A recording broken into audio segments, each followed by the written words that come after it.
بسم اللہ الرحمن الرحیم۔ السلام علیکم ویورز، اردو سٹوری پلس میں خوش آمدید۔ آج میں آپ کے لیے ایک اور سچی کہانی لے کر حاضر ہوئی ہوں۔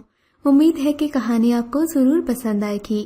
کہانی پسند آنے کی صورت میں اس ویڈیو کو لائک کیجیے اور اس طرح کی مزید کہانیاں سننے کے لیے ہمارے چینل اردو سٹوری پلس کو سبسکرائب کیجیے۔ میں اکرم الہی شروع سے ہی بڑا محنتی تھا۔ اسی محنت کے بلبوتے پر میں ایک امیر اور دولت مند آدمی بن چکا تھا، جبکہ میرا بھائی شروع سے ہی غریب اور مسکین نظر آتا تھا۔ میں اس کی تعلیم کے سارے اخراجات اٹھاتا تھا۔ تقریباً 10 سال میں اس سے بڑا تھا۔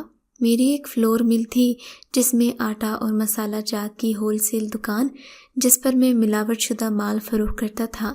ذخیرہ اندوزی، ملاوٹ، بے ایمانی میرا شیوا تھے۔ میرے 4 پلاٹ اور ایک عالیشان قسم کا فلیٹ تھا جہاں میں بڑے کروفر کے ساتھ رہتا تھا۔ ایک خفیہ ٹھکانہ تھا جو میں نے اپنی عیاشیوں کے لیے رکھا ہوا تھا، جس پر میرے جیسے بگڑے ہوئے لوگ اپنا وقت اور پیسہ برباد کرتے تھے۔ سیٹھ اکرم الہی یعنی میں نے ذخیرہ اندوزی کے لیے خفیہ گودام قائم کر رکھے تھے۔ میں مصنوعی مہنگائی پیدا کرتا اور پھر چیزوں کو مہنگے داموں پر فروخت کرتا۔ غرض یہ کہ دولت کی ریل پیل تھی۔ لوگ مجھے سیٹھ اکرم الہی کے نام سے جانتے تھے۔ میری صحت بھی قابل رشک ہوتی تھی۔ بدقسمتی سے میری شادی کو 15 سال گزر چکے تھے، لیکن ابھی تک میں اولاد کی نعمت سے محروم تھا۔ ہر وقت اپنی بیوی کو بے اولادی اور بانجھ ہونے کے طعنے دیتا رہتا۔ سائمہ میری بیوی ایک وفادار، سلیقہ مند اور اچھی عورت تھی۔ سب سے بڑی بات یہ کہ وہ میرے جیسے عیاش طبیعت، جواری، شرابی انسان کے ساتھ اپنا گزارا کر رہی تھی، لیکن میرا کام تو بس اسے گھر داخل ہوتے ہی لان تان کرنا تھا۔ ہر وقت میرے منہ پر منحوس اور بانجھ کا طعنہ ہی رہتا۔ روزانہ کا یہی معمول ہوتا۔ میں گھر میں داخل ہوتا اور نشے میں دھت ہوتا، پھر لڑائی ہوتی۔ آ گئے اپنی عیاشیاں کر کے؟ میری بیوی کی آواز گونجتی تو میں چلاتا، میری مرضی جو چاہے کروں، تم کون ہوتی ہو مجھے روکنے والی؟ بس یہی ہمارا معمول تھا۔ پھر ایک دن جیسے میری زندگی میں انقلاب سا آ گیا۔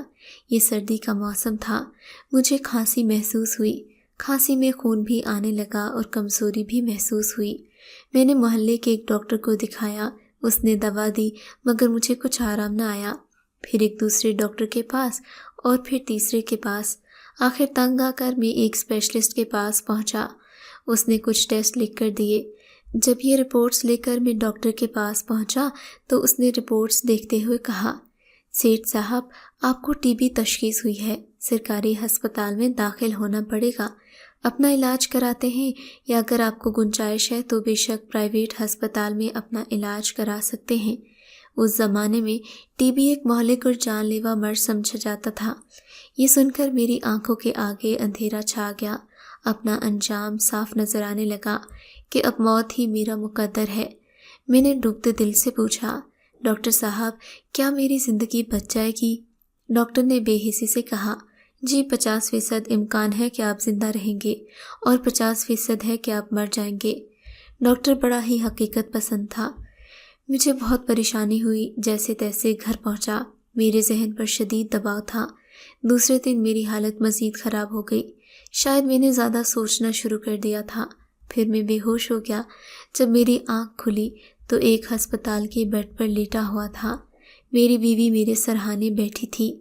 میں نے کراہتے ہوئے سوال کیا، میں کہاں ہوں؟ بیوی نے بتایا کہ آپ ایک پرائیویٹ ہاسپٹل میں ہیں۔ آپ کی طبیعت اچانک خراب ہو گئی تھی، اس لیے میں آپ کو لے کر ہسپتال آئی ہوں۔ یہاں آپ کا مکمل علاج ہوگا۔ میرا چھوٹا اور سگا بھائی، اسے میں نے اسکول کی تعلیم دلوائی تھی اور پھر کالج اور پھر اسے سرکاری ملازمت بھی مل گئی۔ اس میں میری کوششیں اور رشوت کا دخل تھا۔ وہ شکل سے مسکین ٹائپ اور خاموش طبیعت نظر آتا تھا، لیکن نہایت موقع شناس اور چالاکی اور عیاری کا مجموعہ تھا، جس کا پتہ مجھے بعد میں چلا جب اس کا وار مجھ پر چل گیا۔ میری طبیعت کی خرابی کا سن کر میرا چھوٹا بھائی بھی ہسپتال پہنچ گیا۔ اس کی آنکھوں میں آنسو تھے۔ میرا دل اسے دیکھ کر خوش ہو گیا۔ آؤ میرے بھائی، ایک تم ہی تو پوری دنیا میں میرا سہارا ہو۔ کہنے لگا، بھائی آپ کسی چیز کی فکر نہ کریں، میں کاروبار کو بھی دیکھ لوں گا، آپ بس آرام کریں۔ اس کی بات سن کر میں مطمئن ہو گیا۔ دوسرے دن میری طبیعت انتہائی خراب ہو گئی۔ مجھے میری موت اپنے سامنے نظر آ رہی تھی۔ میرا بھائی اور میری بیوی مستقل میرے ساتھ موجود تھے۔ اب ایسا لگتا تھا کہ 1 یا 2 دن ہی جی سکوں گا۔ میری بیوی میرے ساتھ رہتی اور بھائی بھی چکر لگاتا رہتا۔ وہ مجھے ڈاکٹر کی لکھی ہوئی دوائیاں لا کر دیتا اور میری خدمت کی ہر ممکن کوشش کرتا۔ میرے کاروبار کو بھی اس نے سنبھال رکھا تھا۔ میں اس لیے بے فکر تھا۔ مجھ سے اکثر وہ بینک کے چیک سائن کروا کر لے جاتا اور میں اسے اپنا ہمدرد فرد ہی سمجھتا رہا۔ وہ یہی کہتا کہ بھائی جان آپ فکر نہ کریں، میں سب سنبھال لوں گا، بس آپ ٹھیک ہو جائیں۔ اور پھر میری طبیعت بہت زیادہ بگڑ گئی۔ ڈاکٹر بھی مایوس ہو گئے۔ میرا بھائی میرے سرہانے بیٹھا تھا، کہنے لگا بھائی آپ کی طبیعت ٹھیک نہیں ہے، خدا نخواستہ آپ کو کچھ ہو گیا تو آپ کی دولت کا کیا ہوگا؟ یہ ساری دولت تو حکومت ضبط کر لے گی کیونکہ آپ ٹیکس چوری بھی کرتے رہے ہیں۔ اس نے مجھے ڈراتے ہوئے کہا لیکن آپ فکر نہ کریں، میں ہوں نا ایسے معاملات کے لیے۔ خیر اس نے مجھے مطمئن کر دیا اور انتہائی ایک چال باز قسم کا وکیل جسے جھوٹ کو سچ اور سچ کو جھوٹ کرنا آتا تھا، اس کے ساتھ مل کر قانونی کاغذات اور میری جائیداد کے کاغذات، حلف نامے، فارم، وصیت نامہ، پاور آف اٹارنی لے کر آیا۔ اس کی فیس بھی بہت زیادہ تھی کیونکہ وہ 2 نمبر کاموں کا بادشاہ تھا۔ مجھے تو اتنا ہوش ہی نہیں تھا، میں بس یہی سمجھا میرا دنیا میں وقت ختم ہو چکا ہے، میرا بھائی ہی میرا ہمدرد ہے۔ میں نے حلف نامہ اور دوسرے کاغذات دیکھے تو اس کی روح سے میری ساری جائیداد اب اس کے ہاتھ منتقل ہو رہی تھی۔ یہ جملے اور الفاظ اس شاطر انداز میں استعمال کیے گئے کہ اب میرے پاس کوئی ایسا شخص موجود نہ تھا جو وصیت نامے اور پاور آف اٹارنی کے الفاظ مجھے پڑھ کر سناتا۔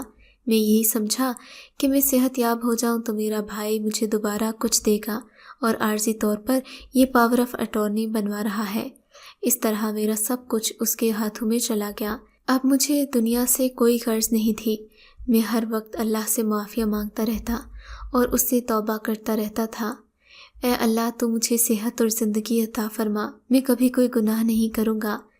ادھر چند دن تک میں بے ہوش رہا، اس کے بعد میری طبیعت میں بہتری آ گئی۔ 6 ماہ میں بالکل ٹھیک ہو گیا، مگر سر کے بال سفید ہو چکے تھے۔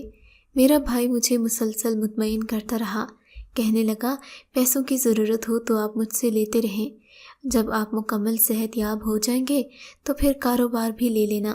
مگر سال بعد میرے بھائی نے یہ کہہ کر میرے ہوش اڑا دیے کہ میری ساری دولت اس نے میری بیماری پر خرچ کر دی ہے، دکانیں اور سب کچھ بک چکا ہے۔ بالآخر اس نے مجھ سے آنکھیں پھیر لیں۔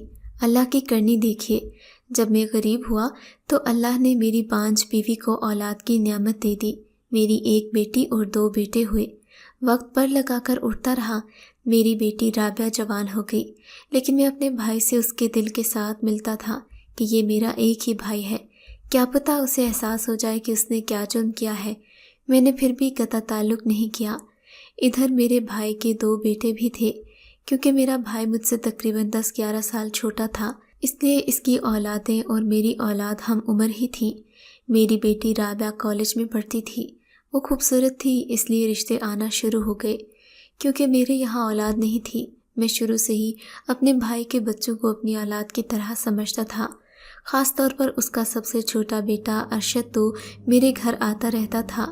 ارشد جوان ہو چکا تھا، اس کی عمر 24 سال تھی، جبکہ میری بیٹی رابعہ 19 سال کی تھی۔ ارشد بد کردار تو نہیں تھا، نہ ہی میری طرح شراب نوشی کرتا تھا، لیکن اپنے ماں باپ کی طرح وہ بھی کاروباری ذہن رکھنے والا آدمی تھا۔ نہ جانے کیسے اسے رابعہ پسند آ گئی، یا تو یہ بھی کسی سازش کا حصہ تھا کہ میں اپنی بیٹی اپنے بھائی کے بیٹے کو دے دوں تو ہمیشہ کے لیے اس کے سامنے میرا سر جھک جائے۔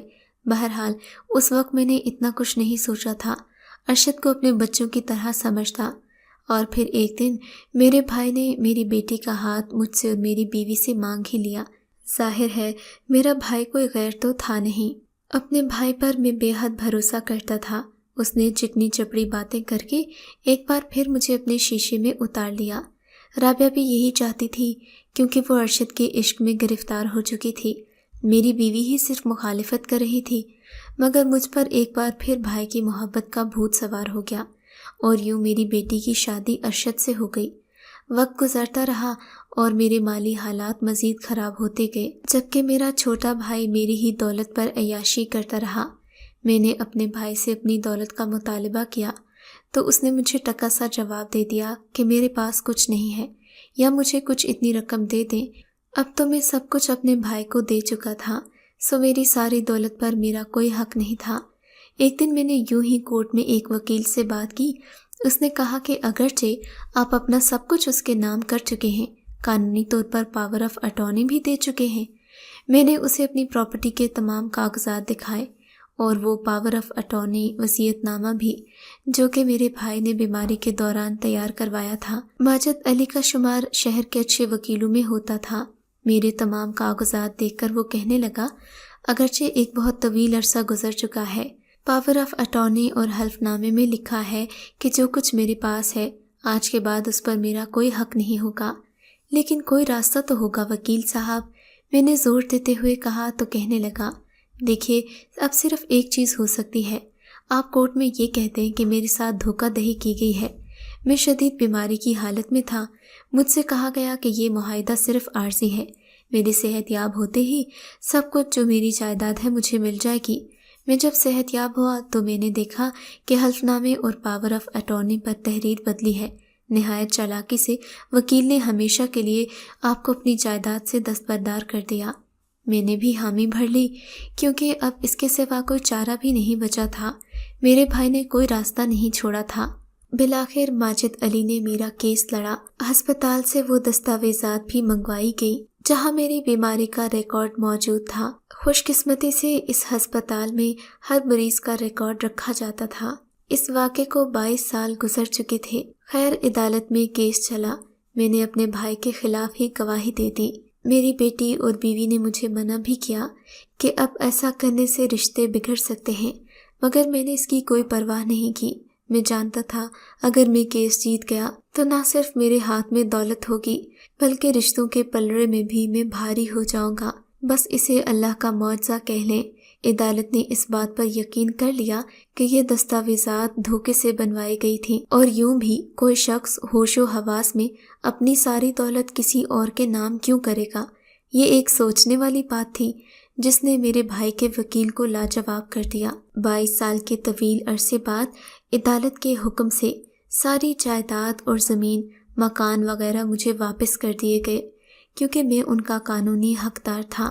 میری بیٹی پہلے جو وہاں غریبوں کی طرح رہتی تھی، اس کی حیثیت نوکرانی جیسی ہی تھی، اب بیٹھے بٹھائے سسرال کی مالکن بن چکی تھی۔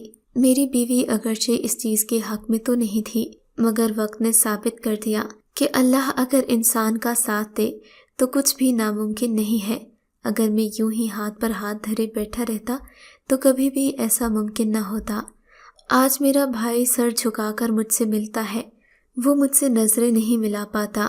آج اس کی جو اوقات 22 سال پہلے تھی وہی واپس آ گئی ہے۔ سچ ہے انسان کو کبھی کبھی عزت راس نہیں آتی۔ میرا بھائی بھی اگر مکمل مجھ سے منہ نہ موڑتا تو شاید میں عدالت کا دروازہ نہ کھٹکاتا۔ آپ کے خیال میں کیا سیٹھ اکرم الہی نے صحیح کیا، یا پھر اسے اپنے سگے بھائی کے ساتھ ایسا نہیں کرنا چاہیے تھا؟ ہمیں کامنٹ سیکشن میں اپنی رائے سے ضرور آگاہ کیجیے گا۔ اگر آپ کو یہ کہانی اچھی لگی ہے تو ہماری ویڈیو کو لائک کیجیے، اور اس طرح کی مزید کہانیاں سننے کے لیے ہمارے چینل کو ضرور سبسکرائب کریں۔